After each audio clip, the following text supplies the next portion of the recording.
Welcome to the show, guys. I think we're live. I'll check, but I'm pretty sure we are. As you'd probably know, I've been talking about Nolch. He's been in prison, Andrew Nolch. He originally got in trouble for painting a massive schlong on Eurydice Dixon's memorial.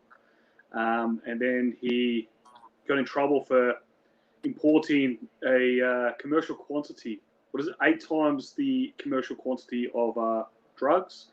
Yeah, they accused me of importing 7 times the commercial quantity of magic mushrooms, and it was like a trumped up charge. And yeah, I think that relates to how they managed to get me a 5-month sentence. So as you can see, people are already commenting. You've got a massive beard now. You just got out of prison for doing how long? I did 4 months of the 5 months because I got let out early because of Corona. And then the drug thing, they dropped it to just a small possession diversion, which I pled guilty to because it was true. It was a small substance of hermine. But when I had the 5-month sentence, right, even though I was just charged with the importing thing that was made up, but like the judge sort of looked at that and said, well, he traveled overseas without permission and he had this charge in the system. We'll get to that in a second. Because a lot of people don't know who you are, and I don't want them to miss out on actually what you've been up to before this.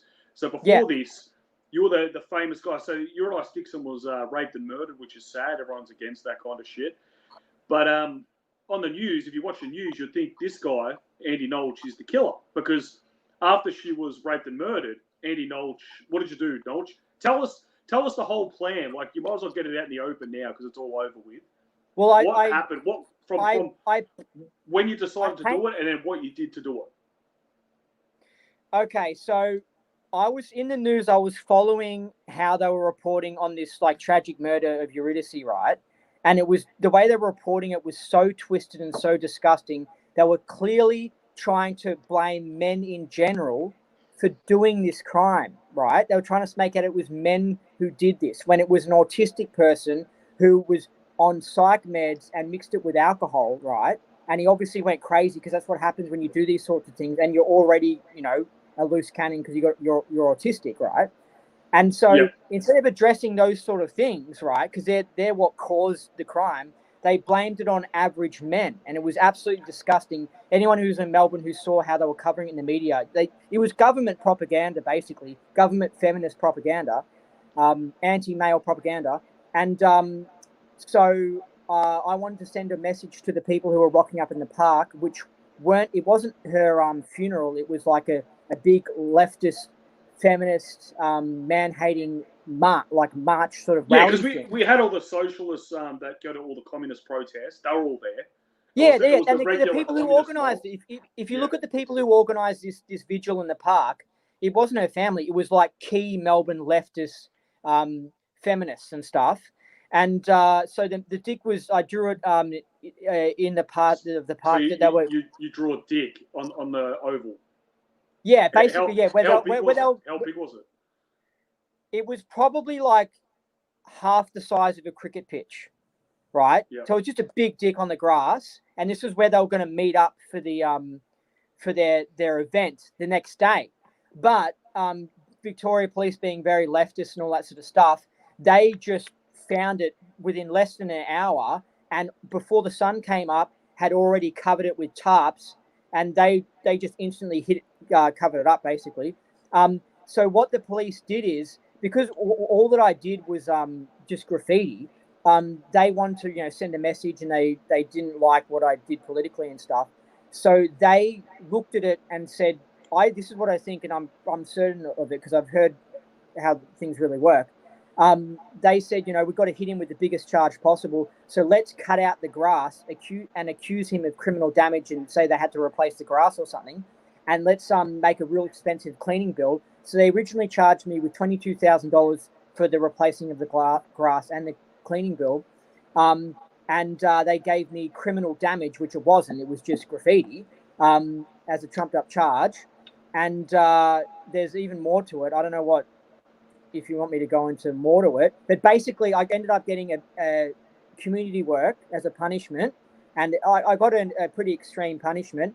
And then while I was on the community work, 2 times I travelled overseas, and they found out because they monitored me on YouTube, and so they just decided to use that as an excuse to give me a really big punishment, which was the 5 months jail sentence, which is just it's not even like an extreme punishment. It's just ridiculous. It's in ridiculous territory. It's not like, oh, you got a bad judge and you just did the case bad and you got a stiff penalty. It was like in complete ridiculous category. It was almost. So what happened when you appealed it? Because you got convicted, then you appealed it.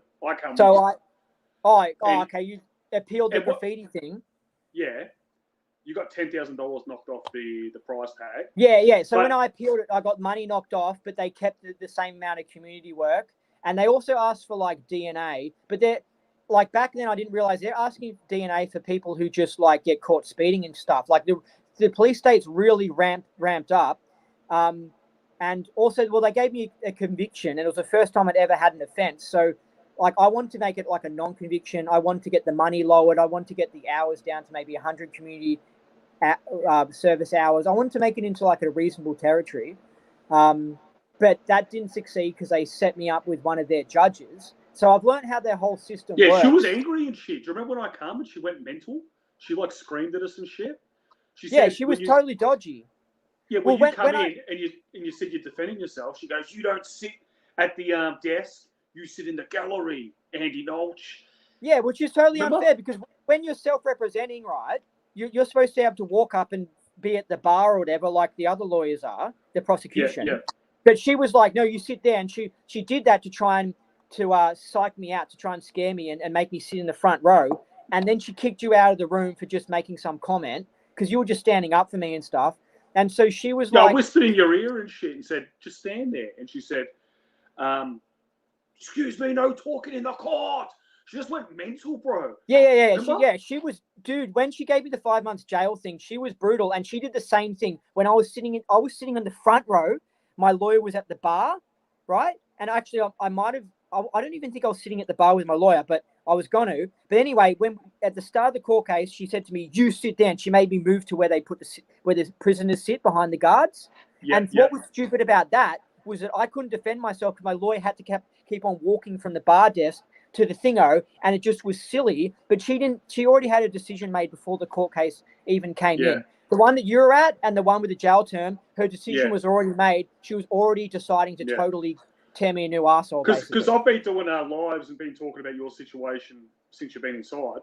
And I always refer to when I was at court while you were inside, I was at court, Melbourne Magistrates. And I sat there all day from like 9 a.m. till 4:30 because she made me wait all day, this pro-homosexual judge or magistrate. Anyway, there was like a few people that come in for breach of community corrections order like you. Some chick stole a car. And she breached like 6 times. It's a second chance or third chance. And she goes, "Oh, that's nice. I'll give you another 12 months. And this is why I say it's political, because if it wasn't because of what you did politically, you would have got another extension on your corrections order." No, that's what I'm saying. Because when I was inside, I got to speak to people who were proper crims and stuff that they'd done. And people, a lot of the time, break the rules of their community work, right? But they usually break the rules by actually committing another offence. Now, mine was just I took 2 holidays and I didn't ask for permission, right? And I reckon they would have said no to the holidays anyway because they were absolute pricks. And so they just they were very onerous. Like they were requiring a lot of appointments for me while I was on the community work and stuff. And so they were just bullying me. And you also went to the community workplace where I went to, and that you experienced bullying when you were there. So they were just they do that. Didn't some chick from corrections like interrogate you about your friend, me? What would tell a little, because we're gonna get right into like the system and how it treated you. So when you were in corrections, I joined up at the same corrections because I was living near you. Yeah. And you basically you had some community work you had to do or something, and you wanted to do it because I had this good community work, which was like artwork and stuff. So you wanted to do it, but they said to you there's no spots available, and they basically bullied you because they knew who you were. And then they asked you about me or something, and then they just if they're dealing with. But the funny thing is when you were making them art books, you tell the story when you had to make the art books, and you had to write your friends, and you wrote one friend named Eric. And remember what she said? She goes, "Does Eric make you do things and shit?"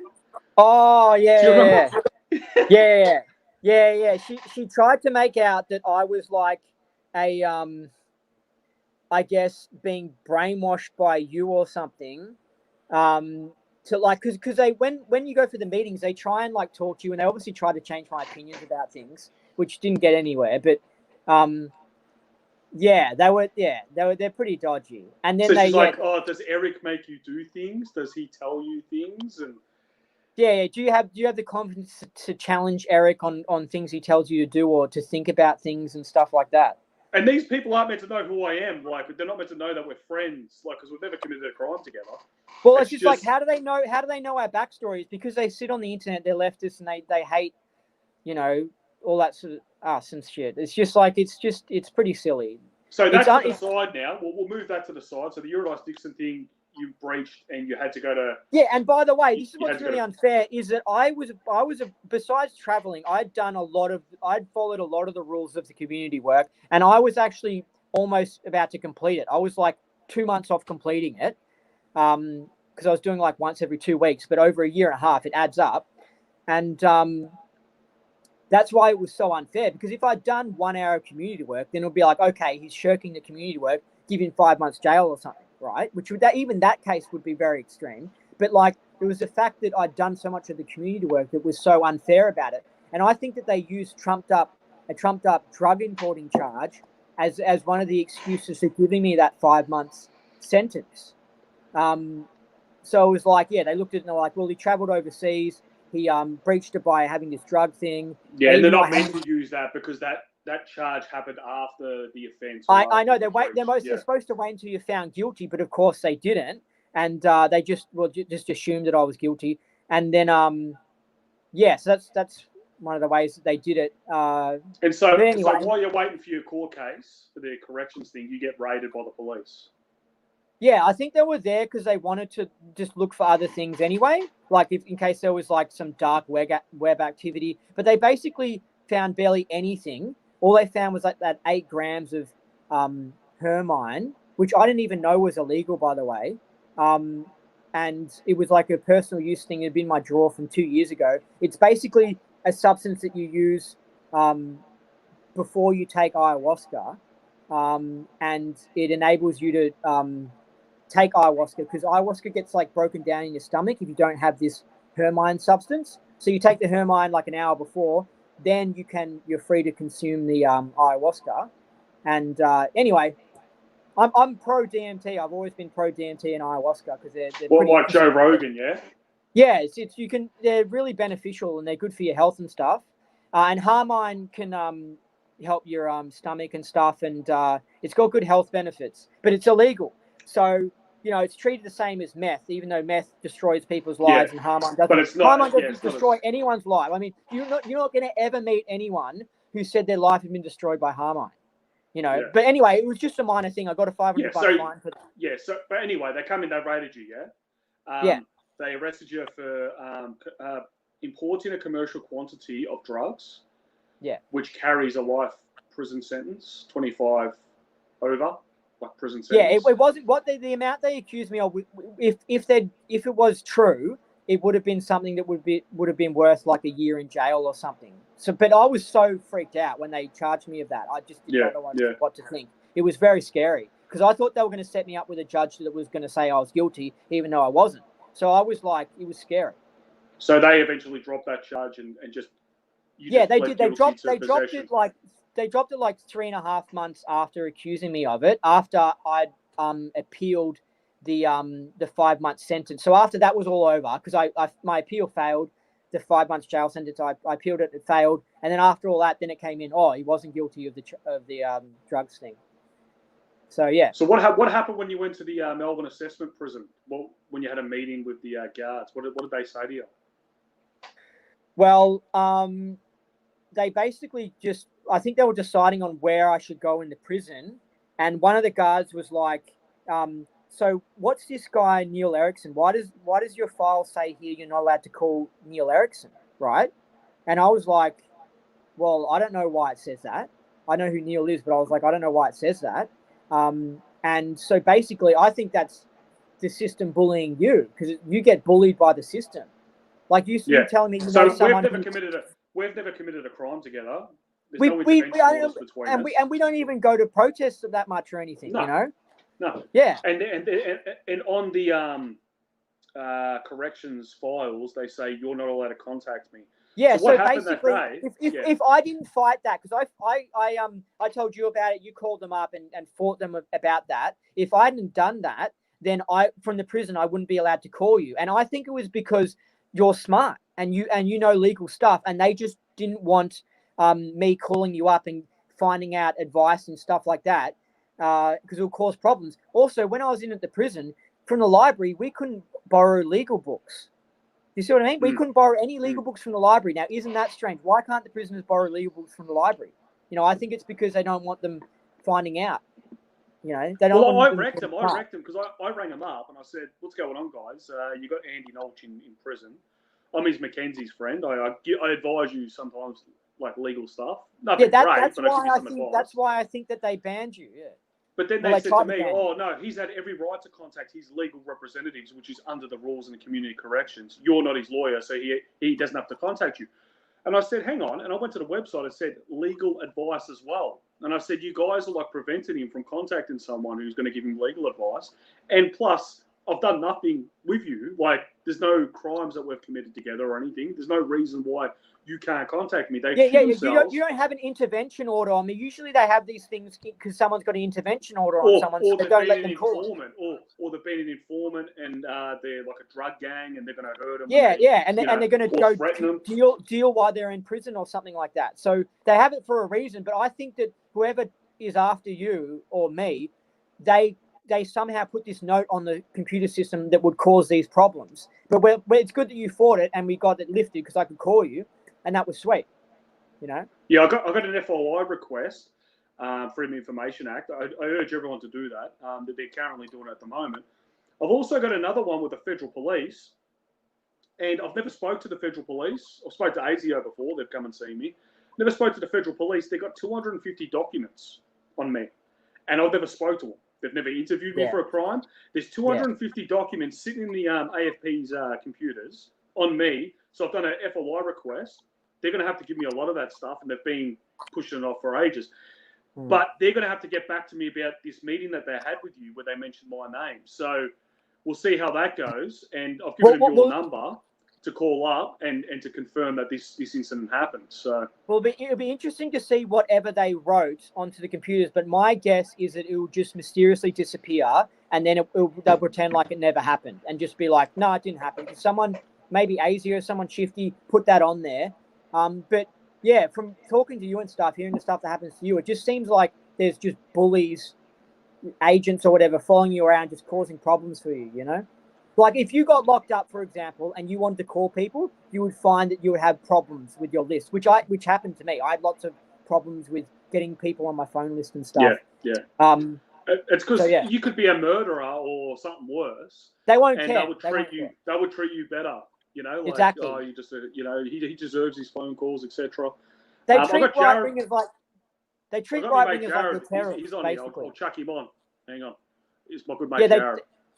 Cool. Yeah, they try and make that right-wingers a terrorist. You know, Boys. It's just silly. Hello, Jared. Hello, mate. How are you? Welcome home. Yeah, thanks. It's good to be back. See you. Hey, Jared likes the psychedelics too, mate. I like that beard as well. It's a good beard. Yeah, thanks. I think I'm going to cut it though. Yeah, what for? I don't know. It looks good. It suits you. Army style. I'll keep it for a little bit.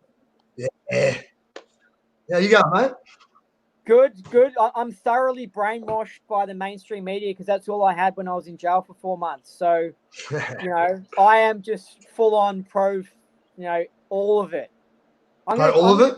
I'm turning gay soon. Like I'm full on turning gay. Like I'm just totally into it. I want to become like a host on the ABC. At least you decided that after you got out. That's probably a good choice. Yeah. Well, it wasn't that bad. Like I mean, at the start, I was scared. I did not know what to expect. And they walk you into this prison. There's like 130 people in that area in a community. And so I was like, oh, what the hell? Like, I was really scared, like full on scared. But they're surprisingly friendly. I was like, these guys aren't. Yeah, because Nolch isn't the criminal type. Like, he's not like, he's not an aggressive dude. He's a bit more of a chill dude. That's why I was a bit worried about you being in there. I told him, I said, stay around the cameras, just in case. You have to like, if not a fighter, mate. Yeah, if someone threatens you and shit, you don't like get back in their face, because these people in prison are angry and they're there for a reason. So like, you don't want to get in their face because they'll fuck you over. Well, luckily Jared's never been to prison, because he'd fuck some people up, I reckon. Yeah. And they also they look after the prisoners as well. Like, it's not that bad. It was honestly like a strict summer camp. Like, seriously, it wasn't that bad. Yeah, so it was all right then. Where were you? Lots of read stuff. Huh? Where were you? Ravenhall, which is like not far from Sunshine. Oh, yep. Cool. Oh, yeah. It's good. So, yeah. And what was your actual charge? Sorry, Neil has told me, but my memory's so breach. Yeah, it was just for a breach, wasn't it? Breach of an order. Breach of CCO. Yeah, it's a bit more complex, but that's such bullshit, isn't it? The really bitch judge did say, like, when she first gave me the community work, she said, if you do anything, you're going to jail. Pretty much, she said that. So yeah, she wanted to get you back because judges have a sentencing guideline. She couldn't send you to jail for that crime because you had no criminal history. So she waited until you breached. Oh, I've got him now. I can legally under my authority lock him up. And you're going to get even though you nearly completed the whole order. So what was the point of completing that order? Yeah, and they have the rule don't travel, so people don't do a runner. Whereas I didn't do a runner. I came back and I only missed out on honestly 3 community work thingos. Like that was it. They set they set people up to fail. Huh? Yeah, they make them impossible. They set people up to fail. If you've got a job or something like that, they put people on sign-ins and curfews and all this. It makes it impossible for a person to live a normal life. It's actually a pain in the ass. You'd rather do a month or 2 months of jail than do community work because it's just irritating and you're likely to fail at it. Like, it's just annoying. Yeah. I never done any community work. I'm not doing corrections ever again. I'm going to ask them for a custodial sentence, mate. Like, it's the worst. It's like, you end up working like on a bus with fucking retards. The driver's usually a prick. Some of them are all right, but it's just like they stretch it out once a week. So if you got like 200 hours, it just goes on forever. It's like that's a good point. I'd rather do it all in one go. And then sometimes like you can't do it all in one go, because then I've got work as well. And I got off my corrections order. I appealed to the magistrate. I got off. I done that for my last one. Yeah, I did breach a couple over the years, but what did you say? Did you say "fuck you"? I'm not doing it. Wasn't there a funny story on that? I'm not a racist. Let's just say I'm not a racist, but I had got out. Like I just got. Well, no, actually, I'd been out a while. I'd been out a couple of years, but I went back and I got community work, and I went on the second day, and it was an African fella that was, he was the leader of the Christians in Broadmeadows in Melbourne. So I've rocked up and I've said, "Oh, mate, I'm here for community work," and he started straight away, talking down to me and stuff like that. So I just left. I walked away, and I went into community corrections the next day, and I said, "Look, I'm not getting on that bus again." They said, "Oh, you have to." I said, "No." I said, "The bloke's African." I said, "Yeah." I said, "Well, I'm not getting on." I said, "I'm way too fucking racist for that." I said, "You can't imagine with that." So they pulled me off the bus, and that was it. That was ending my African bloody African overlord. Not that I don't want Africans, but he talks to me like shit. He was talking down to everybody. Yeah, he looked like more gangster than half of the people on the fucking crew. You know what I mean?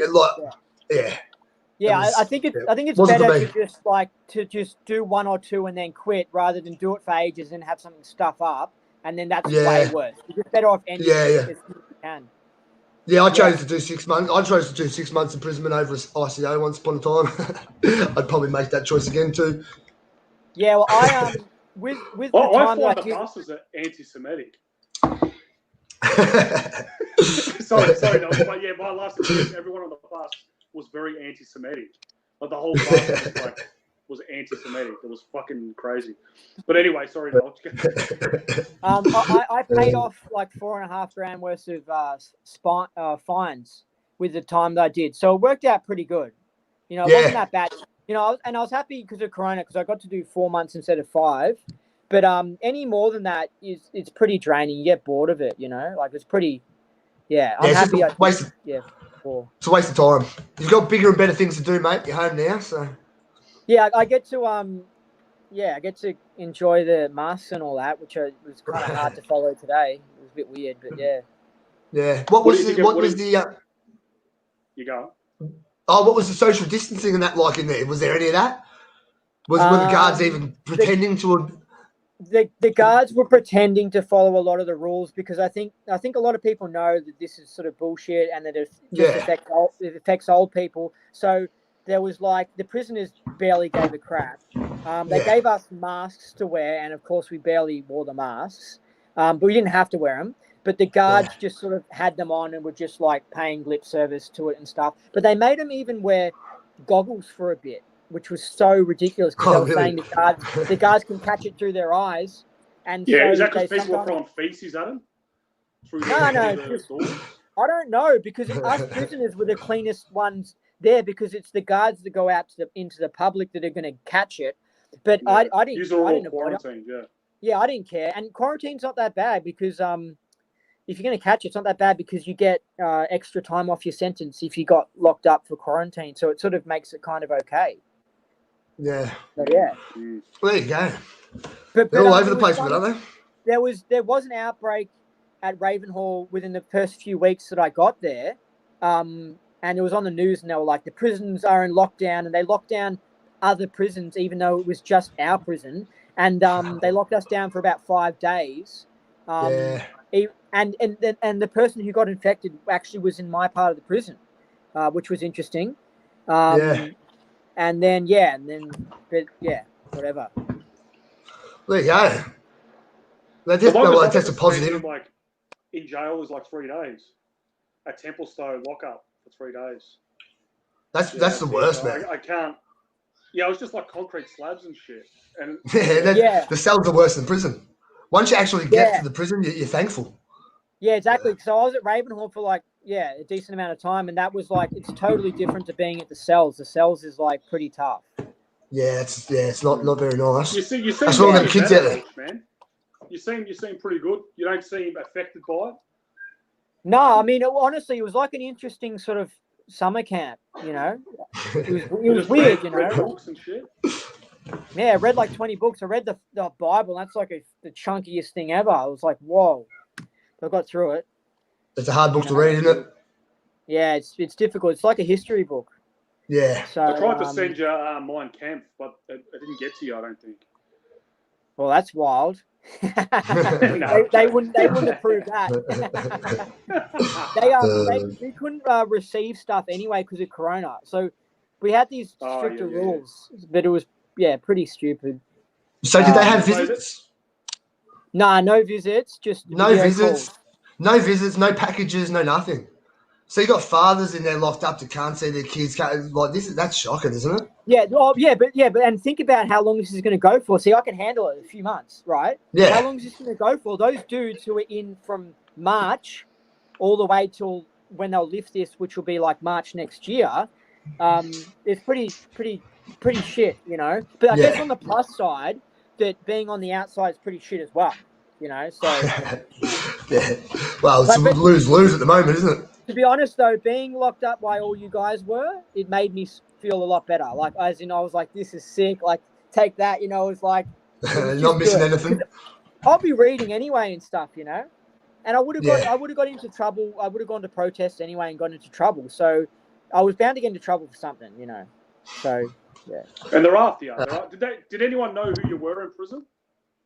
Yeah, I was surprised that a fair few people did. One guy didn't like what I did. He had a daughter, and I guess he associated it was like, how would you feel if someone graffitied your daughter's thingo?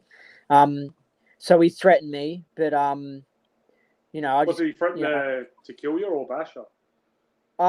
I think bash or kill. Like he was in on serious charges. Like, and he was serious when he spoke to me. So it scared me. News travels fast in prison, man.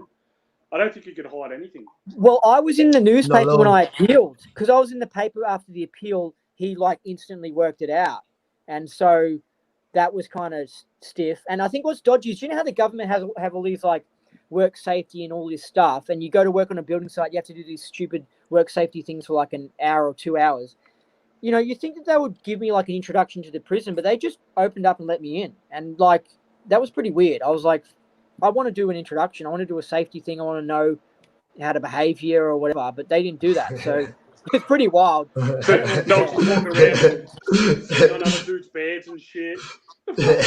I'm like, you'd be the first bloke in there. Andy be the first bloke to rock up and say, "Where's my safety course? Can't we have a safety course?" I didn't know anything. I couldn't even understand the language that some of these dudes were saying and that. Like they have their own language. And don't call anyone dog and shit. Hey, this is an embarrassing story because I should have known. But the first time I went to jail, I was young and I was sitting in my cells at the MAP, the Melbourne Assessment Prison there, and I hear everyone say muster, like they call them muster. I don't know what muster is. So I'm sitting in my room, louder and louder, and then everyone starts yelling, "Muster, for fuck's sake!" Rah, rah, rah. I'm thinking, what the fuck's going on? Someone rips open my door and says, "Fucking muster." So I'm like, fuck. Everyone had to stand by their door for count. So the whole unit's waiting for me. Everyone else is standing there. The screws down the front, muster, and I'm just sitting in my fucking cell. I was so embarrassed. The whole bloody unit, you got 80 blokes in there or something, all staring at you, all filthy because you made them wait. But yeah, that was my. They're in it's like that to get somewhere. Yeah. They don't tell you how it works and stuff. So when they brought me in, they were like, I was getting set up in my cell, and they would show me how to use a computer. Someone was showing me how to use a computer, and they called me over the speaker. And I wanted to go in when it was like quiet time of the day. I didn't want my name announced on the speaker and everything. But they brought me in when it was like lunchtime, so everyone was there. And then I was in my cell, and they were called out like 3 times on the speaker. Andrew Nolch, come to the desk. And I was like, this is the worst introduction to prison that Andrew Nolch, the Dick Laura. Yeah, I was like, why don't you just announce them that? Like, but anyway, it was all right. But one dude watched me type in a password into my computer, and on canteen day, he logged in, ordered a bunch of stuff and stupid shit as well, like as much as he could. He charged $180 to the account, and I found out because some tranny actually told me, which was really nice. But the tranny was like a murderer, but like he was still nice and he told me. And is that the one that went crazy with the axe and shit? I don't know. I don't know what it was in for, but he was at the end of his sentence. But he was transitioning. He was on the transitioning drugs, which were making him randy. And it was funny watching him groom this 19-year-old guy, this pretty 19-year-old boy, watching him groom him. Like he was giving him gifts and shit. It was pretty funny. It was crazy. Anyway. Yeah, go on. What the fuck are they doing giving people drugs to transition in jail? Like, what's going on? Well, there's 2 dudes I saw who were trannies in jail, and they were getting transition thingos, and I guess the government pays for these things. So yeah, that's fucking craziness, isn't it? Yeah, absolutely crazy. So what happened? This guy spent your money and shit on the computer. So yeah, and I dobbed him in, which you're not supposed to do. You're not supposed to rat someone out. So, but no, definitely not. I wanted in prison, man. They didn't tell me this in the safety course. Yeah, exactly. I wanted an excuse to go to a different section anyway because I didn't like my cellmate, because this is just the first week. So I wanted to, when I told them, I was like, okay, now, I've got to move to another section. So they moved me to the better section because I knew there was this better section. And I got my own cell for like 3 months. So that was sweet. I was like in like a little hotel room for 3 months. And because of Corona, I didn't have to share a cell because it was quieter. So Corona worked out all right. It worked out good. Yeah. Did you get your own TV and shit?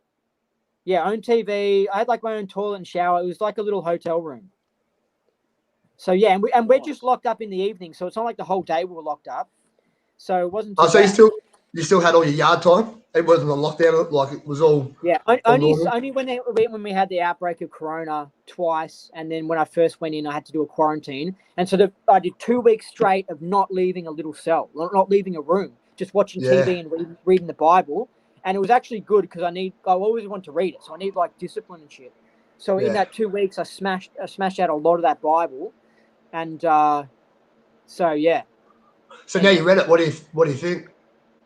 I'm not Christian. He's a Scientologist. Neither am I. He's a After Scientologist. reading it, mate, I don't want to say anything to offend anyone, but I'm just saying. That's wild, bro. Just read it. Read the book. I've read it. I went through this with Maddie the other day. I read it. Maddie like it? Maddie loves it. Like it? Yeah, Maddie really? It's his favourite book. Yeah. But yeah, I agree with you. It was actually interesting reading the history of the Jewish people. That's pretty much what the Old Testament is. Yeah. You got like a 3 days of it.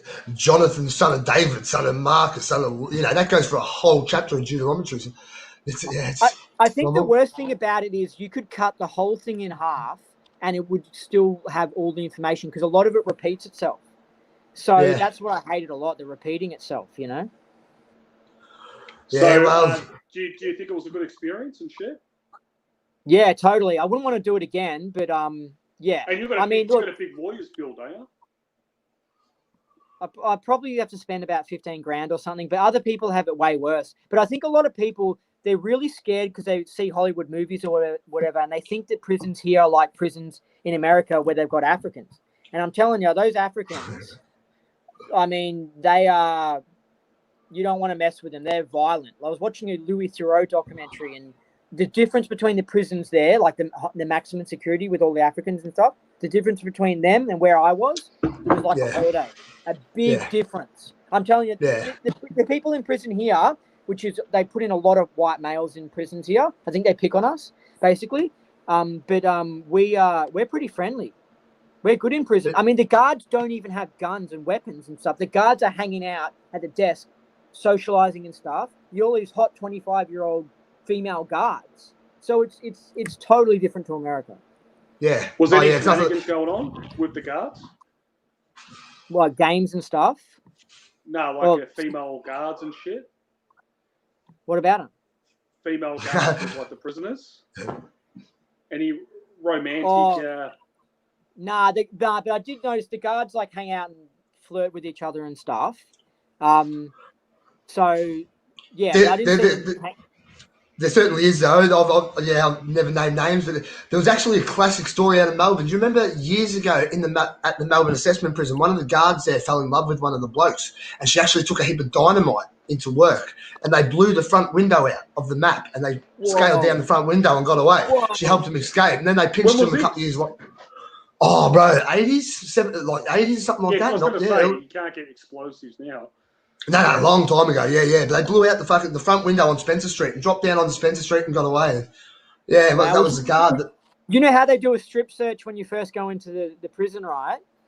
At the map, I was getting strip searched just after the court case, and the chick prison guard looks over the barrier, and I could tell she was checking me out. And I was just looking at her thinking, you can visit me in my cell, like I'm ready.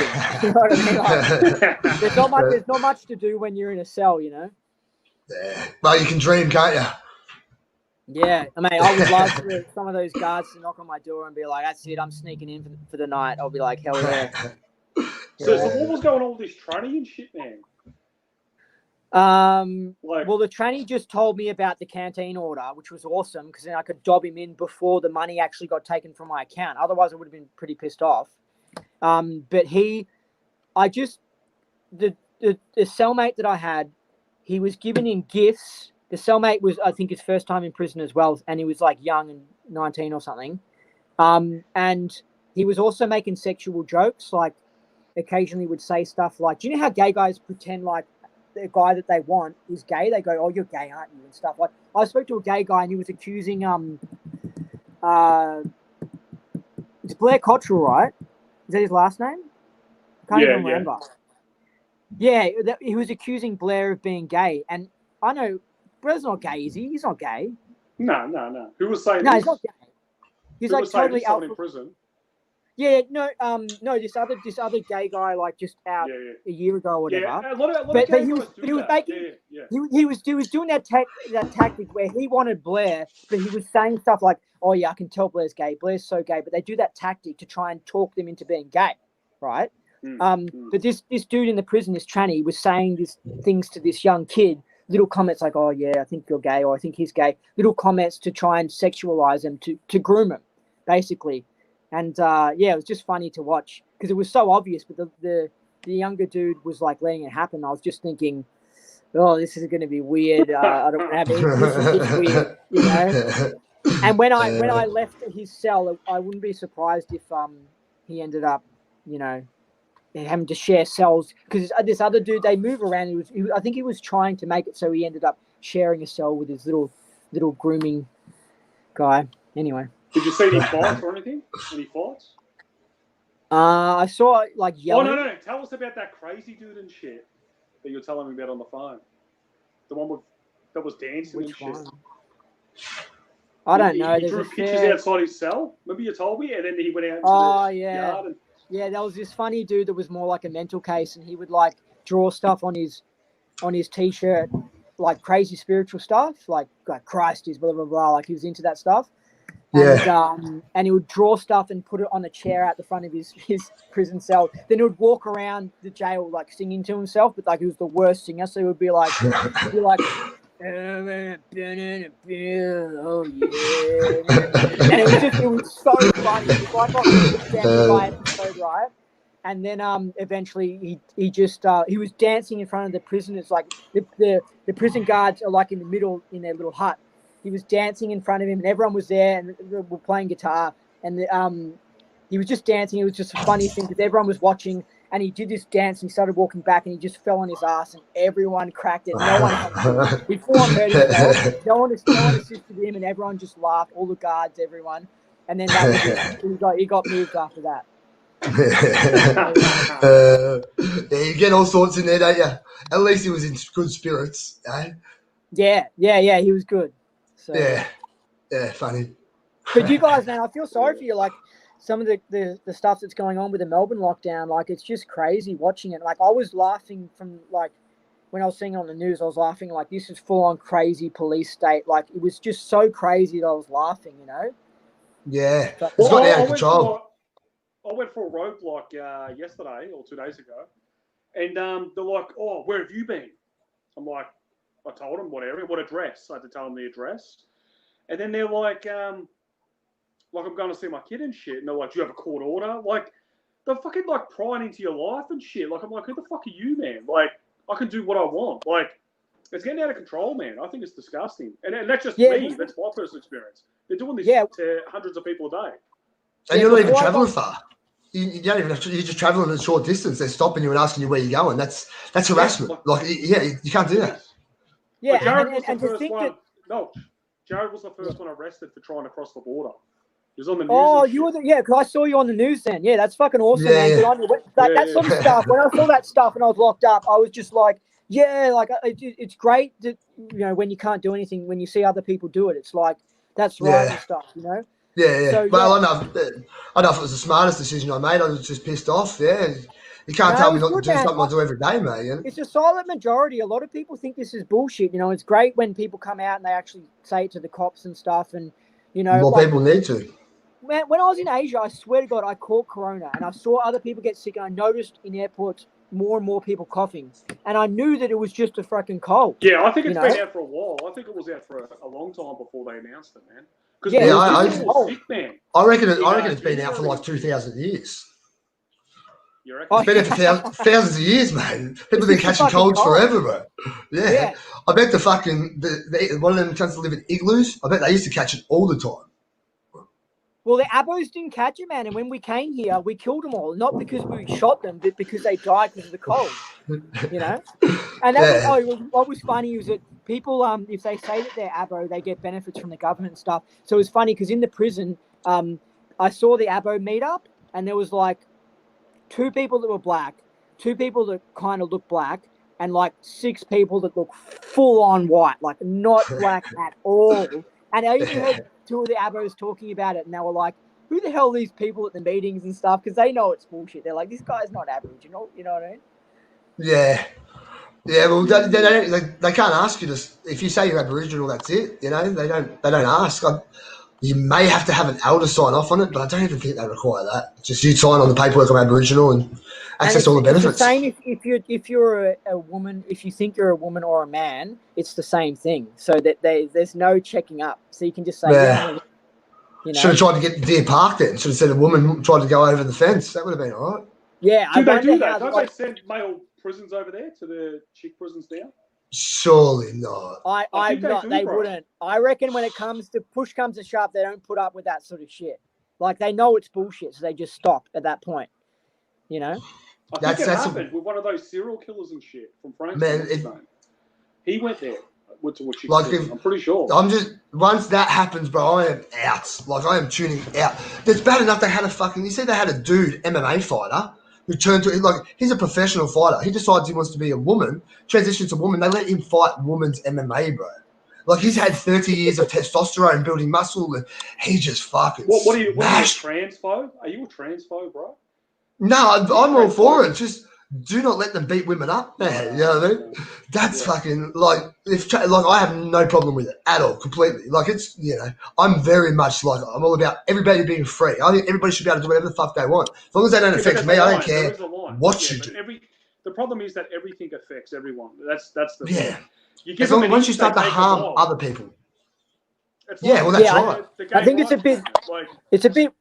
Well, I was just saying with the prison thing, it's a bit weird as well because they've got a gay person and then they give him the transitioning drugs, which make him hornier.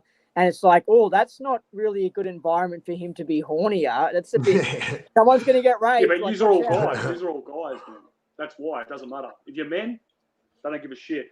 It's like the new laws they're bringing out. The new like they've got Islamophobia, racism, and they're trying to bring out homophobia laws. They're also bringing out laws to protect women and disabled. What about men? Like it's like we're always the last to be picked. It's like if you're a man in Australia and you need an emergency housing, if you're a guy, a single guy, you would never get on emergency housing. Women will be ahead of you. Women with kids, which is understandable with kids, but women will get ahead of you. And you keep going, and foreigners and immigrants. Yeah. So you're always going to be at the back foot. Yeah, in prison I was talking to a guy who was disabled and he was pointing out an African guy and saying bad stuff about him, and because he obviously doesn't like him, he must be annoying to work with. But he was saying how these people, they come here and they get more in government payments, they get a house, they get a car, and he was saying how he'd been on a waiting list for like 20 years and he gets nothing because he's a white Australian male, basically. Yeah. Yeah. Yeah, it's how the whole system's set up. Basically, if you look at that when we're having the African crime problem in Melbourne, which I assume is still happening. It's just not on the news anymore because I'm sure. Either it just ended overnight or the media stopped reporting it. It's like Corona come and they said, "Fuck, we better stay at home." Oh, but dude, when you saw that case, Neil, right? You were saying you saw an African chick. So she was African and she was female, and she'd breached her CCO. She wasn't African. I think she was Mauritius. She was like you could tell. Or she was foreign or whatever. But like as in like they don't send her to jail, and so like whenever you see figures or whatever, they're not the true representation of what's actually going on. A white dudes will get sent to jail much easier. Oh, you look at women who kill their kids. They're always getting off, or they only get a couple of years. You look at men. Yeah, like the African chick, she killed like 3 kids. Yeah. The African chick killed 3 kids and she got like 5 years. She got 5 years. There's some crazy stories. I heard one where a woman like stabbed her husband while he was sleeping in the heart and killed him. And then it came out in court that she was a victim of domestic violence, which is bad. But it was self-defense when he was sleeping. Because it was like, you know what I mean? Like she had no other option. She couldn't leave the house, so she could kill him when he was asleep. It's like everything's like stacked up. Look, I don't give a shit. If someone does something wrong, lock them up. But make it fair. You know what I mean? You can't have women getting less. And you look at the statistics. I can't quote them, but I'm pretty sure it's accurate. They're like 10 years lower than men for the same crimes. It's always like that. Yeah. Like that judge that asked that girl who breached her corrections order, she's like, oh, this is that judge who had the gay flag on her desk. And she's like, oh, you look very interesting. Where are you from? She goes, I'm from like Sunshine. Like, or something like that. She goes, no. Where are you from? And she goes, oh, I'm from Mauritius or something. Oh, that's beautiful. Like, this is a magistrate, man. Like, why does that even come up in conversation when you're sentencing someone for breaching by stealing cars, shoplifting, etc.? Nolch goes in there, fucking burn him. Like, yeah, I know, yeah. But there's another thing as well, is that I came across, with my court cases, 5 judges in total. 4 of them female. So they're not doing 50-50 quotas and stuff. They're just totally trying to put women into power for just everything and just kick all men out and stuff. So. Yeah. Well, that's what it is. Men are too scared to work in offices and shit now because of like sexual harassment. Like you see men are leaving certain fields. There's no men school teachers anymore. when I was in primary school, we had like majority of the teachers in primary school were men. I remember we had heaps of male teachers, and now apparently it's very low. Because I know a school teacher, he said it's very low, man. Not many men. But where are the men going? It's almost like in Victoria, men are like disappearing. It's like we're like a dying species or something, you know. But it's not just Victoria; it's everywhere. It's just slower. Yeah, states are going slower. You know, and most of them are men these days. Mostly, like you see, most of the men, like we said the other day, they've got more estrogen than testosterone. No muscle tone, no, you know, they're meek, they're mild, and they're not going to do anything. You know, they go to work, they just obey the directives, and that's it. So smile and kick on with them. You know, do what their missus tells them, and you know, men are dying out.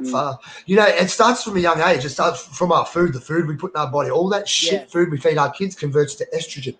Once we start using petrochemicals with deodorants, any deodorant, any soap, soap. If you put soap on your skin that has petrochemicals, SLS and stuff like that, that will convert to estrogen in your skin. My son's 12 months old now, never had a chemical on him, like not one. Actually, that's why I put his hand in bleach the other day. First time he had a chemical on him. But, you know, we don't let him because that sort of stuff is what's stripping away this generation. They're trying to feminize 100%. 100%. Totally. And I think that it ties into the transgender thing. It's almost like they are trying to all make us like asexual or transgender or something. Well, if they break up the family, they break up society. So if we don't have men to look after the women and the family falls apart, society's gone. We need women to look after us as men. Without my wife, I'm in trouble. You know, I need her to look after me. But then we go out there and we create, we build, and we protect our family, and that's how it's supposed to go. And, you know, without that foundation, the kids have no one at home, no role models. Once we start losing who's the boss? Who's the boss in like a married relationship? Who's the boss? Depends who you ask, bro. If you ask me, I'm the boss. But if Kate comes in, I'm asking you. Of course, I'm the boss, man. I'm the boss.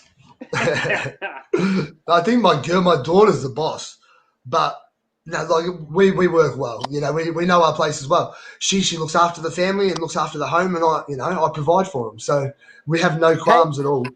Hey, so what happened with your border thing? Exactly. Like, tell me the story. Oh, mate.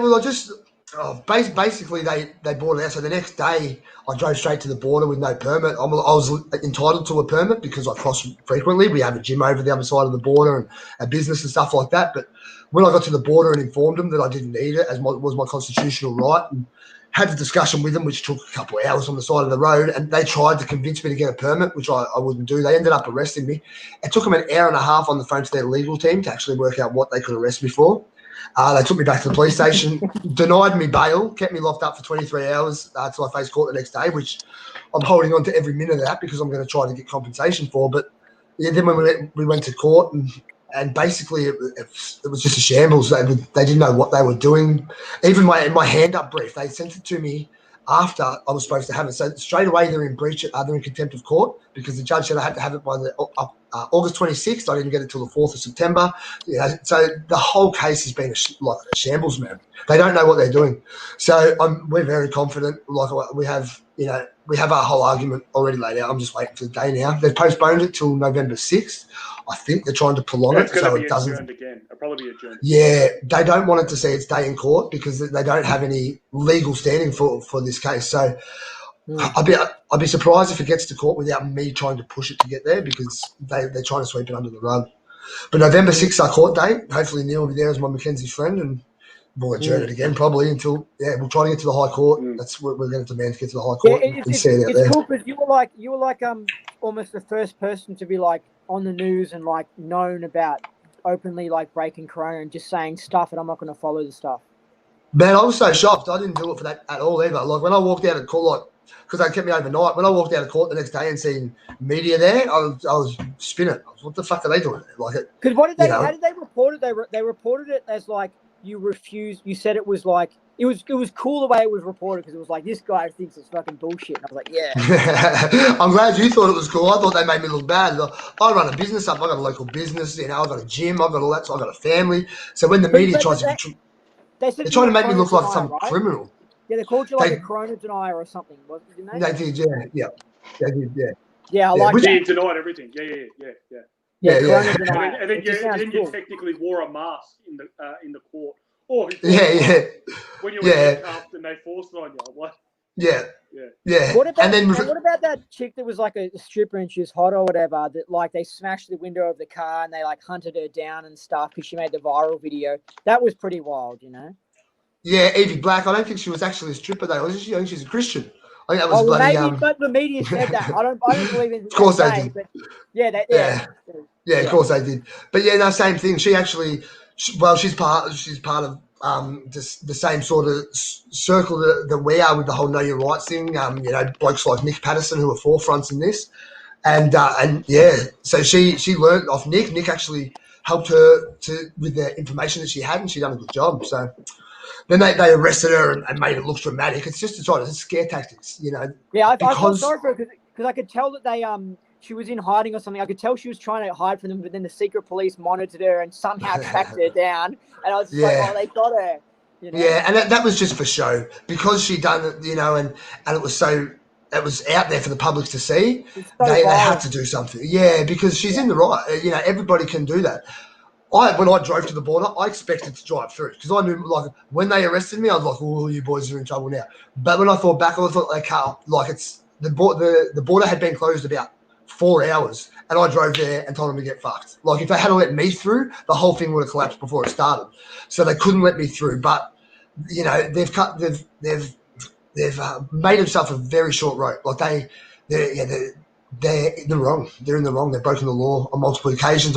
My whole thing was recorded, so like everything I said is on camera. Everything they said, I gave them conditional acceptance. I agreed to get the permit if they could provide me the proof that the legislation was, applied to me. They couldn't do that. They couldn't produce me any evidence, any proof, or anything that the directives handed down by the chief health officer I had to lawfully follow. So I didn't follow them. Like, if you can't show me, like, that makes no sense. I can pull a bit of paper out too. Anyone can show a bit of paper. That doesn't mean it's a law. So, the whole thing they're doing here, and that's what people still wearing masks and a lockdown and all that sort of stuff. Don't do it. Don't do it. Have you seen that? What's happening in Belarus at the moment? Yeah, the protesting. But the coppers over there, they tried to arrest a bloke the other day. They had him down. They were like beating him. There's about 6 coppers. 300 people at least charged the coppers. Bang, bang, bang, bang, into them. The coppers ran. Then the coppers tried to arrest another couple of people at a protest. Another 500 people grabbed them, threw them in their cars, made them drive away. This is what people need to do. This is, but in Australia, the Western countries, we're a bunch of cucks, mate. It's not going to happen here. We'll roll over and just let them ram it, man. I'm telling you. Yeah, and that's I pray not, man. If the first person I see getting arrested for a fucking mask, I'll try to help these people. From Wolfie, he says, Nolch is all right, and it's time for Aussies to move to Queensland. You can still carry the Aussie flag on Australia. Yeah, and this is what I've been thinking about, because seriously, we knew Victoria was pretty much stuffed up and like just crazy police state and like too leftist and stuff. But I think after all this, we're now like, Victoria is really a write-off. Like I'm telling you, I'm probably not going to be in Victoria in the future because it's crazy. This is full-on police state. This is like a science fiction movie. This is wild. Yeah. We're looking to open. Oh, I just also have to make an apology for last week's video. I've been told off because I insulted one of our viewers. I apologise, Marg, for calling you token Asian and comparing you to dog. All right, let's move on. All right. What we're talking about? Yeah, and so because there's heaps of places in the world that haven't had the lockdown we've had in Victoria, and I think it's because maybe there's just too many leftists and there isn't enough people protesting it so they can get away with it. But you could not do this in Middle America, like Austin, Kansas City, places like that. Not only do they have weapons, but they don't even put up with a speeding camera. If government puts up a speeding camera, they don't pay the fine. They say it's illegal, and they'll probably blow it. They shoot it. They shoot the speeding signs down, down. So other places in the world, you'll be like Victoria unless you harden up and just refuse to go along with it. Yeah, there's a town in America. I'm not sure if it's Texas but somewhere down south where the local police refused to arrest people who would wear masks. They tried to bring in a mandated mask policy, and the local police just refused. Yeah, they just said no. Like, that's how many cases. You look at the heaps of places in America and how massive the cases are compared to Melbourne. yet Melbourne's under this massive lockdown. Well, we still have to get away from. We have no test. This PSR test that they're using doesn't work, so we don't know any numbers. People are testing positive, but it doesn't mean they have COVID.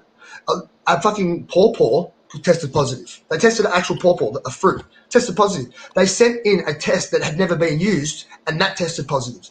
The tests are so fucking far from. They can inflate the numbers as they choose. That's why I worry about this never ending, and they can just say there's been this many, because exactly. They can just make it. They can just say, well, let's open up some testing centres. Then voila, they have their 10 cases a day, so then they can just bring in another shutdown. Yeah, so I'll open the numbers. He's slowed down testing since he changed the rules. Yeah, this is so true. Numbers. When I was locked up, he succeeded. Listen, I was watching the media heaps because I was locked up or whatever, and so I was seeing how they were doing it, right? So they were like, when Melbourne was having the massive 500 a day cases or whatever that they were saying, that was when they were doing massive testing blitzes, and of course now it's died down because they're not testing everyone at the shopping centres, so it's just a joke. Yeah, they're fudging it, mate. But the thing is, they were meant to have restrictions to flatten the curve or whatever it is, flatten the curve. We've done that, yeah. We've figured out what the flu is, like what it is, who were the targets. Because when it first came out, we didn't know if kids were going to be affected or middle-aged people or adults, pre-existing conditions. They finally found out who it affects, but yet they're going back to closing everything down for what?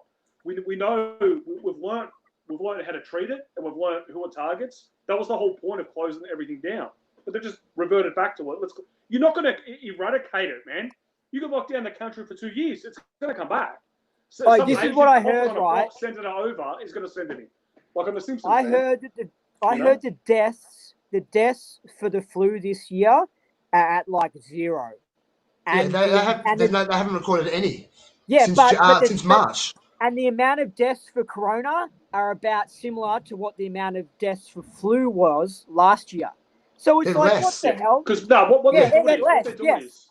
So it's like corona is just the flu. Yeah.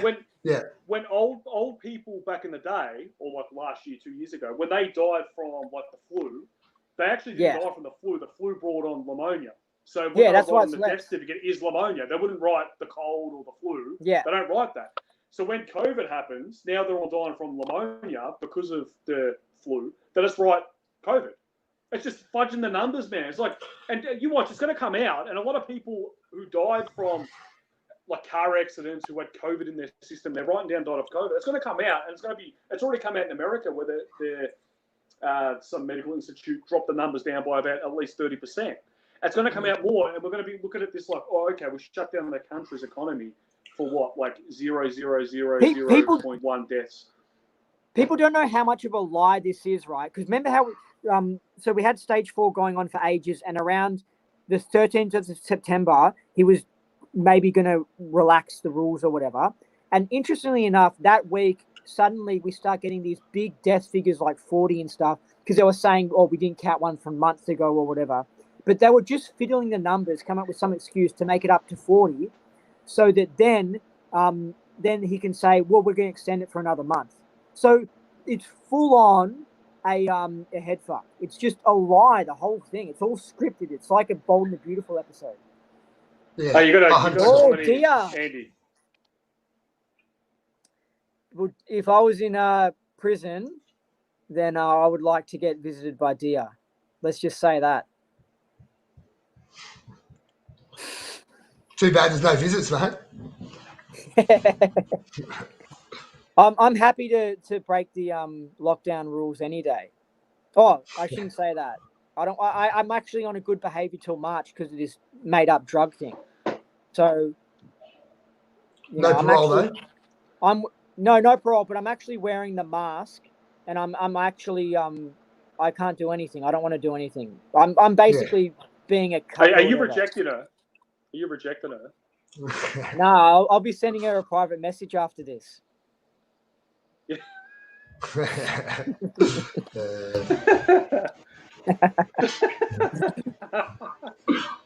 No, but by the way, with my case, this is important as well. It's a fake account. It's a fake account. Someone's just trolling. Like, someone like a lefty pretending to be Dia that like says crazy stuff. I think so. Yeah, I just put it out there. I don't want to be too many. Yeah, it's a fake account. Yeah. With my case, when I got the big 5 month thingo, right? Ulysses Dixon's dad. I just want to say this because I want to brag. Ulysses Dixon's dad found out and wrote a letter to the court, and we used it to appeal, basically because he thought the sentence was ridiculous, and he thought that he wasn't the victim. Like he thought that what I did wasn't that bad. Like he obviously didn't like it, but he thought what I did wasn't that bad, and he knew that I wasn't doing it to attack Eurydice or whatever. And so we used that note from him. So I want to say thank you to. So he told the judge, "Don't lock him up and shit." It's not pretty much. He basically, of course, the media doesn't report it. Yeah. The media cherry picked what his letter thingo and made out. They just cherry pick everything. But he basically was saying, Andy should get let out, and they just completely ignored him and were just like, nah. Hey, once you were in jail because someone graffitied Dan Andrews' office, you probably would have been blamed for it, bro. Did somebody graffiti his office? Yeah, I think they drew dicks and shit on it too, and a swastika. And look, to be honest, when I first heard about it, you can understand how it sounds. I didn't understand the motives you had when they were explained to me. It makes sense. Like it's not a decision I would have made, but I made plenty of stupid decisions before, so I'm not one to criticize anyone's decisions. But there was no malice from what I could see from you, which is and the media choose the way they report it, so you can't get your own side across, and they delete your content, so you can't get your own side across on the internet. And then they cherry pick you into like, this is what happened. He vandalized a thingo, and they make out that like I did. Yeah, tell people how they actually busted you, because this is amazing. I would never afford it. Oh, this is interesting. So, and I think everyone should know this. Okay, so they can track. And I found this out as well by talking to prisoners, by talking to a smart prisoner as well. Because I already knew this, but he confirmed it even more. So they can track a phone without a SIM card in it. They can track a phone without any battery in it and turned off, obviously. And they can also track just a SIM card. So if you just have a SIM card in your car, they can track that. So that's how they caught me, basically, because I had my phone switched off in my pocket. And then when they don't like people to know this, but when they catch you, they then investigate further, and then they say, "Oh, we found out because of a Bunnings receipt or something like that." But that's just lies to the court. They know how they actually caught me, and they don't like to make it public. So the government can track everyone's stuff. But I was saying to a friend today, like I was just saying, what I did was just is this stupid prank. It was a stupid political message. It was poorly executed. It was just silly. But the extent that they went to with prosecuting me, and they also were secretly monitoring me and all this stuff, it was all so stupid. But it sort of scares you, because it makes you think, if they're willing to go this far for such a stupid thing, like someone who actually is political, who actually is doing like a lot of good stuff. For politics. Like what with my gay church thing, how many crimes are committed in Barandura? Is it Barandura? How many crimes have been? No, not Bandura. Burundara.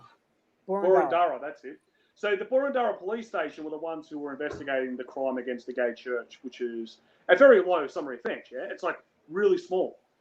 So they said in the email, which I received, that as soon as the witnesses make a statement, make it top priority. We want everyone on it for this small summary offence. Yet, is there not some serious crimes going on in that area, like major assaults, possibly a murder? You know what I mean? Like, but yet they big drug cartel, because it was political and it was like gay, and that's priority. Fuck everything else. Don't worry about people who actually had crimes committed against them. Let's make that priority, and that's what they do with everything political. So they'll draw out those stops, tracking your phone. They're not meant to, but they will in your case, because you know what? You offended so many people, Nolch. You offended the feminists. But people don't know this, but they set me up with a fake lawyer, basically like a Lawyer X, right? A guy that wasn't as famous as Lawyer X. Be careful what you say. He was the same. He was a lawyer, but he was working for someone else, which happens all the time in the legal system, by the way. It's not actually unusual, but anyway, that's what the whole legal system is. The whole legal system shouldn't do this.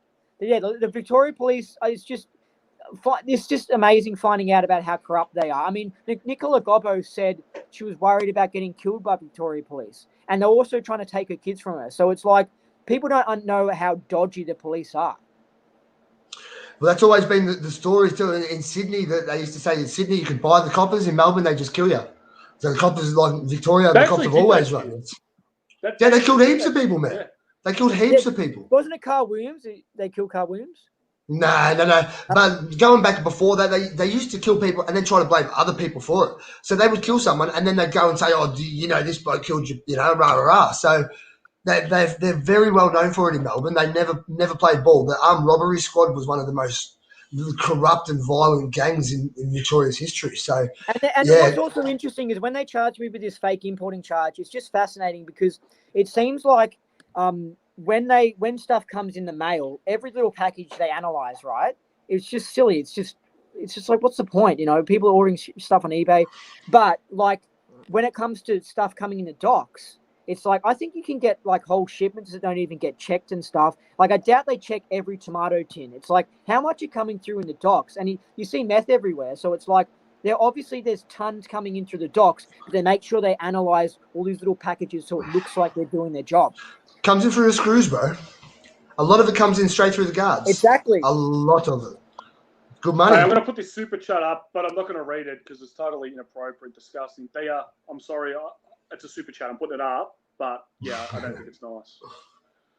All right. There. I had nothing to do with that. Yeah. But anyway, I had to put it up because it's a super chat. Like, some people are fucking cruel, man. I'm actually not even joking. Like, yeah, I shouldn't say. And also, there's lots of the police are targeting like domestic violence stuff, which obviously shouldn't happen. But it's like there's all these crimes going on, all this fraud and stuff. But like, if some couple gets into a fight, next minute the guy's in jail for doing whatever. And it's like they're just honing in on white males who get into fights with their wife. And it's just like, there's other stuff, But except the white males that are there on sex offenders, they seem to get lenient sentences. So if you're there for rape or a pedophile drug, mate, they don't get 5 months, bro. Dude, A previous lawyer I had got a guy, he had 10 pedo charges, got it reduced to 1, and then it got dismissed. Yeah, what an awesome job. But guess what he did to me? Graffiti and like this big community work. And it was just one charge of freaking old property damage. It's because it's political, bro. Yeah. You could be anybody and you're treated fairly. Even corrections, yeah? Well, they treat us like well, aren't they in America? They're trying to push for something that's like you can't bully pedophiles now, like some anti-pedophile thingo and stuff. Like, it's like they're protecting pedos, meanwhile they're picking on someone who just is anti-feminism. Well, they've had a gag order here for years on pedos. Now they're making it so they're trying to get past a law in Victoria that if a woman's raped, she's not allowed to talk about it. She's not allowed, I think there's something up with that. But I think it's more about because I was trying to find out is it if it's false allegations or if they're actual real allegations. No, I think if she I may be wrong, but from what I read, it was if they were a victim of a sexual assault. If they were a victim and they were like legally a victim, then it's wrong. Yeah. But they're not allowed to tell their story. Yeah, like you can't tell someone not to tell their own fucking story. It's their story. How does that shit get voted in though? Because you got the Greens, who knows? You got Labor, you got the Liberals. Yeah, I think they're all part of one bloody big camp, aren't they? They have to be. Otherwise, how does it all get in? In India is a third world fucking country, most of it.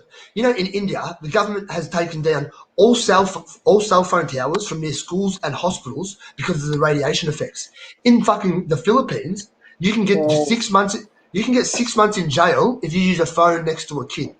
So if you fucking have a phone and you let your kid play with a phone, you're going to jail. Because of the radiation effects on the kids. Because of the radiation, bro. The radiation from the... Is that shit real for like 5G? Bro, if it was real, the whole government wouldn't have banned it. India pulled down all the cell phone towers from next to schools and hospitals. Their evidence is all there, man. And they're pumping up to 60 fucking hertz of radiation in rural areas now. It is crazy. It does affect you. So do you think it's 5G is related to corona?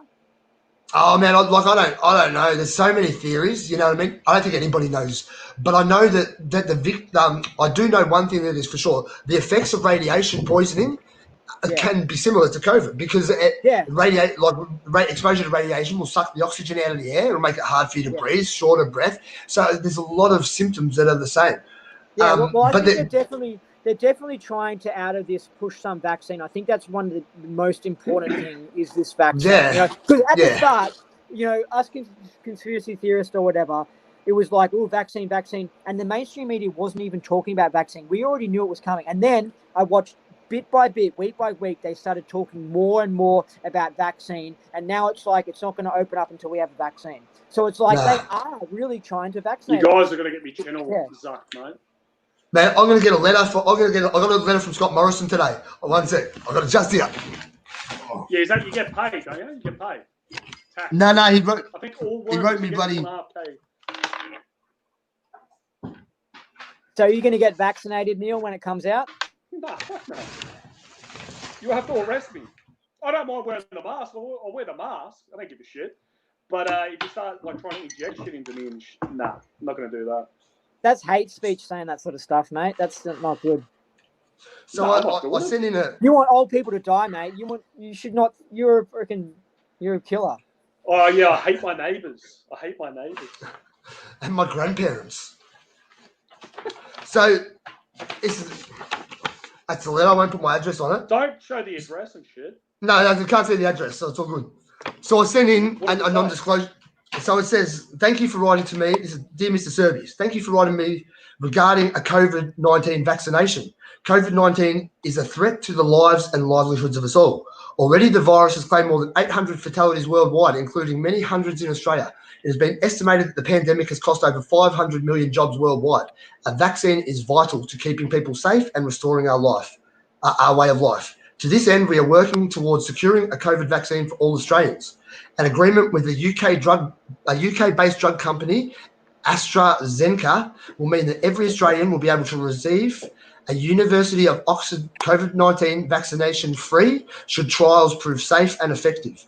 The Oxford vaccine is one of the most advanced and promising in the world. If the vaccine clears the trial, it will be available early next year. Australia is also in advanced discussions with other vaccine candidates. These include our very own CSL University Queensland molecule camp vaccine, among others. Vaccination is strongly encouraged to prevent a range of deadly and debilitating diseases in Australia. Vaccination is not compulsory in Australia, and it will not be compulsory to have a COVID-19 vaccination. However, a COVID-19 vaccination is the best way to protect Australia community from this virus. As such, we want to achieve the highest rate of vaccination possible. The government will explore all avenues to achieve this, guided by the advice of our medical experts. Yeah, Signed, yours sincerely, Scott Morrison. Pardon? Well, I reckon they'll say you can't travel. They'll say you can't travel without a vaccine. Yeah. They'll say you can't work as a nurse without a vaccine. You can't be a teacher without a vaccine. So, I mean, I'll be okay. That's exactly right. But like 40% of the population will have to get it. Otherwise, they won't be able to feed themselves or go on holiday. So it's like children now. If you don't vaccinate kids, you can't get into daycare and shit. You can get Centrelink, and you can send them to daycare. So this is all what they tell you. This again is the fucking smoke screen that the media pulls up. You have to have some exemption, but is it hard to get the exemption? No, it is hard to get the exemptions. Yes, they make that hard. They ban. They have to be basically. What's the word? Bloody. Not autistic. You have to be allergic to the. You have to have. Yeah, but when you start shaking and shit, what's that? You have like a seizure. Correct. But the thing is, like, they can't make us take it. Yeah, so they tell us that we have to, and then they try to ban us from school. They call it the no jab, no pay, and you only lose $18 per child per week is what they lose, or something like that. But they're illegal directives anyway. You cannot. No company can force you to take a medical fucking like a medical procedure in this country, unless you've already signed a contract. So if you go to work and you've signed a contract saying, yes, I agree to have done that, you've signed the contract. But if you have a contract with your work and it doesn't say anything about a vaccine, they can't just change the rules of that contract. They can't just make you get a vaccine to stay at work. So people need to understand this and start, like, they need to look into, again, to their rights. appeal. They just do whatever they can get away with. So it's just that's I why know. we have to remain on top of it, because if they can get away with all this, then next minute, then they will do that real extreme thing. So that's why Victoria is a bit of a write-off, because it's but people need to tell them. People need to tell their bosses, like, no, like, I don't have to. You can't make it. You can't visit your nana at a nursing home without a flu vaccine now. So that's bullshit. Like, it's absolutely crazy. Like, no one can make you get a medical procedure. The flu vaccine doesn't even relate to corona. Like, as in, like, they've always had the flu vaccine for years, and it's like they've wanted to pass this rule, and now because of corona, they're like, yes, we can pass this rule. So yeah. And then most of the people dying in the nursing homes were because they were just like leaving them in the room, and then they weren't getting sunlight, they weren't getting any attention, and they weren't even feeding them and shit. And so then they'll die because they were getting neglected. So that's how fucking stupid the Australian population is. For months, or for at least 6 weeks, Daniel went out, we have to keep this lockdown because of the nursing homes. We have to keep this lockdown because of the nursing home. And then comes out that fucking 1,000 people this year, 1,000 people have died less this year than last year. So in the same time in nursing homes, there's been 1,000 less deaths. And also 40% of all people who enter nursing homes die within the first 3 months. They don't tell you that. So 40% of all people, that's over a span of fucking years. So the fact that less people are dying this year anyway, as soon as that come out, Daniel Andrews stopped mentioning nursing homes and changed the fucking story. But yet no one calls him on it. Everyone just keeps wearing masks, keep locking down. He's changing the story back and forth. So now it's the fucking hotel quarantine. Like, it's just whatever, and people's attention span is so fucking short. There's some dodgy shit going on with that, man, the hotel quarantine. Yeah. Yeah, I mean, apparently so... That she has, I'm not going to say it, but her or someone close to her has shares in that security company. I had no and an Aboriginal front man. They got the contract from Daniel Andrews, and he's done that before with building companies. There was they didn't put it out to be, quoted on by different companies. They just gave it to this company. Now she's been removed. Dodgy, man. And they're still getting paid. And they've always done that. And they're still getting paid for the even though the guards aren't working there or whatever, because of the contract, they still have to get paid or something. So it just seems, so it's super, super dodgy when they could have just used Defence Force people, Yeah. So. Look at even Jeff Kennett. Like, Jeff Kennett, once he left politics, he owns most of the fucking pokies in Victoria and half the toll roads. Is that not just tenders? Yeah. It's craziness. Like, we need to shut down the power of these governments. People need to look after their own communities. We should make decisions between ourselves. That's all, We should agree with what's right with your neighbours and with the people that it affects. That's who we should go be talking to. Hey, so you're going to shave your beard, Nolch? Yeah, I think so. But I don't know. I'll wait like a week. But anyway, I think with Melbourne, it's like a test thing for corona. They want to do this to everywhere else. They really want to. We are like, it's almost like a thing to be proud of, but we're cutting edge. Like, we're the world's most livable city. They really like us because they want all the Western countries to be like us. They're just soft, man. Just flood everyone with testosterone, with estrogen, and then no one will say shit.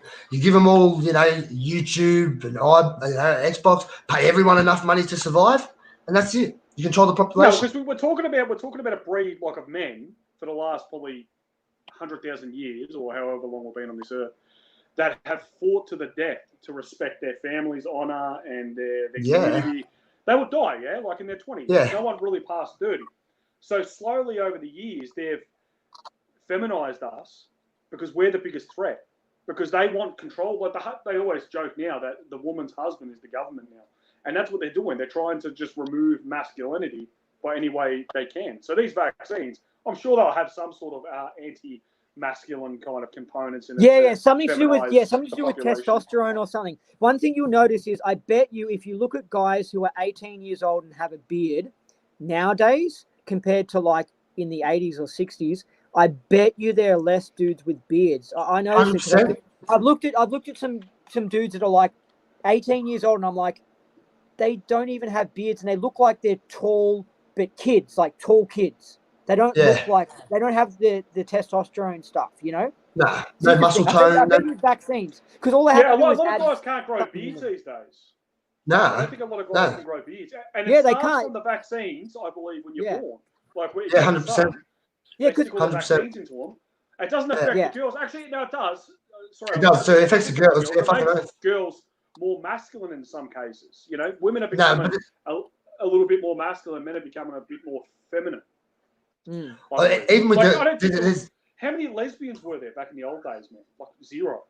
Like gays have always been around and shit, but do you hear like stories about women being lesbians? Like there's a couple of little stories, but gays, that's been around like since the dawn of time. Yeah, but it's massively increased. Yeah, it's massively increased, man. So I reckon they're fucking with they're turning the frogs gay. You know? Yeah, all you have to do is you have to just delete something in the DNA that produces a protein. That's it. Just one gene. It's not that hard for them to do. And then voila, the dude doesn't grow a beard and stuff, and he's like, you know, not an alpha male. Yeah, well, I think our kids will probably be the last generation of kids born naturally. You know, that like with CRISPR and all this technology that's coming out now, and how quick it's all evolving. You know, if you've got any sort of money at all, already you're picking. If you're in America and you have money, you can pick what color the eyes they have, how tall they're going to be. You can start to do that already. You know, like I reckon it's going to get to the point that, you know, the first thing that's going to come, the government, when you have a baby, your kid goes straight to the government institution. That's what's going to start happening, and the parents go out and work. So the kids straight away are brainwashed from day one. They did that with like feminism, you know, with the chick smoking. So back in the old days, in the 40s or 30s, women, it was like kind of trashy if a woman smoked in public. So the cigarette companies worked with the CIA to market female smoking. So that's how it all started. You got females on the front cover of a magazine smoking female liberation. Then they got to work, and then what they did is, women can work too, slowly, over 30, 40 years. Then what they did is, like, you had both people working, earning double amount of money, and then they shrink the wages, and it's basically just one wage for two people. They did the same thing with that, and they're going to do the same thing with children. So then they'll just send your kids off, you work for one wage, and your kids aren't your kids. Well, technically they are, but they're not. Like, the government tells your kids what to think, you know? And if you don't do what the government says, your kids dob you in to the government, and then you lose privileges or etc. Yeah, it'll be a yearly corona jab or something, and in that is substances that socially engineer the body and change genes and stuff, and then that gets passed on to the next kid. So it's like, even if you get that vaccine once, it's really risky because it deletes something in the DNA and it goes to the kids in the next generation. So, you know, they'll end up, they'll have you know, this beta male or whatever, this feminine male be the new male. And well, they say they've been working on, apparently they've been working on how to put nanobots into vaccinations for years too. Yeah. And then, you know, there's all sorts of things about how, with viruses, right, the virus bug, it has the ability to break into a cell. That's why they're so amazing, viruses. And it breaks into the cell and it changes the DNA. So you can use viruses. Yeah, because it was manufactured. Yeah, it's amazing. So what if corona, the actual corona bug, because I believe there is a corona bug, I just think it's harmless. But who knows, man? What if it is going in there, change our DNA? Like, what will happen in 50 years' time? Maybe we'll be different from corona. Why did we invent, like, aeroplanes at a certain point in time? Like, 100 years ago, or when were planes invented? Like 1905 or some shit? Or something like that. So we've been on this earth, and I know religion has something to do with it, but it's not all there. How come it took us that long to invent aeroplane? Like they thought the birds flap the wings. It kind of, you know, I reckon something's been done with our DNA over time. Like something opened up our brains to kind of get to that next level with. I'll tell you what. Andy knows what opened up our brains. Yeah, DMT, man. That's what opened up our brains. I think that does it. 100%. No, bro. You need to. It's not like that, man. It's really not. Yeah. There is another level. There is another world. When you take acid and stuff like that, you don't trip. Yeah. So I've only taken acid a couple times now in high doses, and it wasn't long ago that we had our first trip. Me, my wife, my brother, and his missus. It was fucking amazing, bro. I mean, I'm like a grown man. Like I'm talking 6 months ago. Don't do any other drugs. It was amazing. So you don't trip. You're not gone. You are still completely coherent. You can have this conversation, except you see other things. Like you get access. There is another fucking world there, you know, and it's scientifically universally accepted that there's at least 9 dimensions now. That is accepted across science. That is what science says. When you So there's cases in Mexico, people going down there to have an ayahuasca trip. 40 people took ayahuasca. All four, and this is a documented case, all 40 people seen a being walk out of the fucking bush, had a conversation. Everybody in that group could hear it, see it, and answer the conversation. Now, that's not a hallucination. If 40 people are seeing the same thing, that's real. That's happening. Because if me and you see it, then that's real. And we had that when we done it. We had a group hallucination. It was just some dancing shadows, but it was still, it was real, because we could all see it happening. So, yeah, before you dismiss it, Neil, you really should look into it. You listen to people like Graham Hancock, and these people are a lot fucking smarter than us and put in a lot more study than us, and they're saying that this is where the bloody this is where but I believe it's where the technology comes from. I believe that they're going into meetings at the fucking highest level of the CIA, taking copious amounts and bringing back this technology. That's what Alex Jones said, but I reckon he's right. I know. I want to say something though.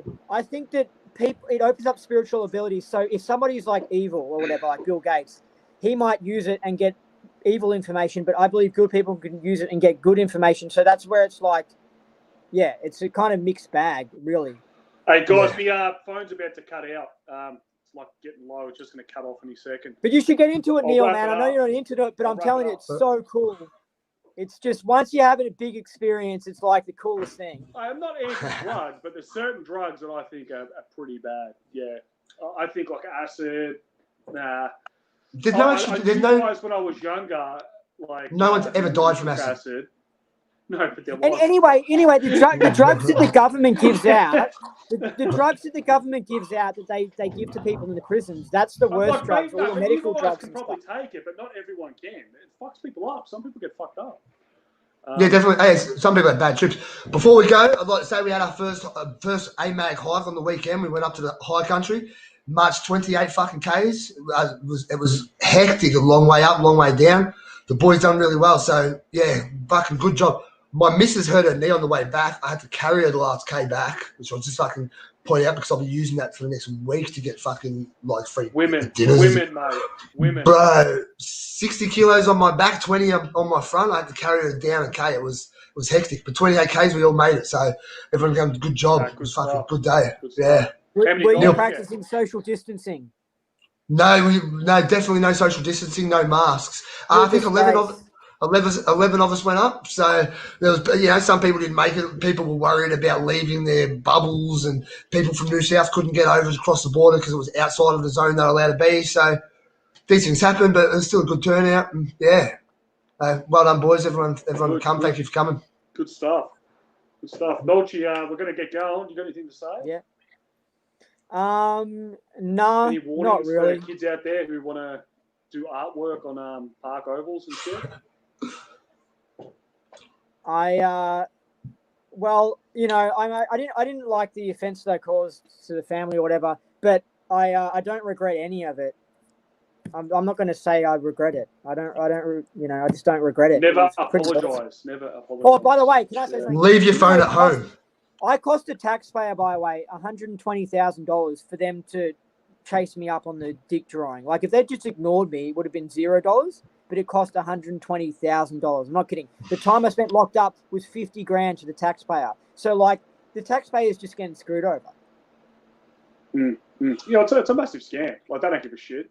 Where's all our money going? That's a whole. The judges and the lawyers are just making lots of money in the police, and it's all a joke. It is. All right, boys. I'll let you go. Where's my jumper? Good. It's coming, man. The orders are in. As soon as they're here, I'll send it up. All right, sweet. All right. You're not the only one. Coming on, man. See ya. Welcome home, Andy. Good to see you, buddy. See yous.